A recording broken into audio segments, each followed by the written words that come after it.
ሰላም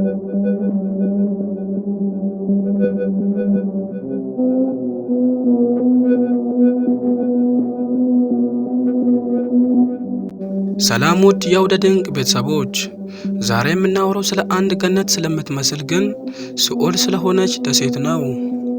እስቲ አስቡት፣ አንድ ደሴት ላይ ተጥላችሁ በ1 ሜትር ርቀት ውስጥ ከ5 በላይ ገዳይ እባቦች ቢጠብቃችሁ ምን ይሰማችኋል?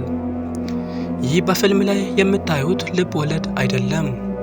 በብራዚል የባህር ዳርቻ አቅራቢያ የምትገኘው ኢልሃዳ ካይማንዳ ግራንዴ ወይም በፈረንጆቹ ስኔክ አይስላንድ የምትባለው ደሴት ናት።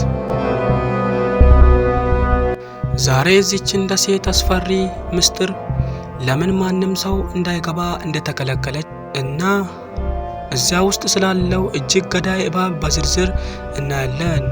እስከ መጨረሻው አብራችሁን ቆዩ።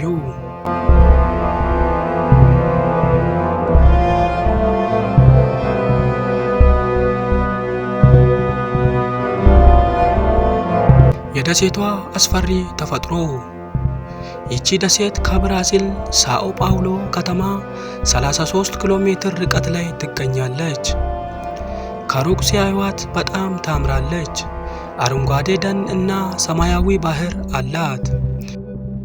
ነገር ግን እግሮቻችሁን ደሴቱ ላይ ካሳረፋችሁ የመትረፍ እድላችሁ ወደ 0 ይጠጋል። ሳይንቲስቶች እንደሚሉት በዚህ ደሴት ላይ ከ2000 እስከ 4000 የሚጠጉ ጎልደን ላይሴንድ የተባሉ እባቦች ይኖራሉ። እነዚህ እባቦች በዚህ ደሴት ላይ ብቻ ነው የሚገኙት።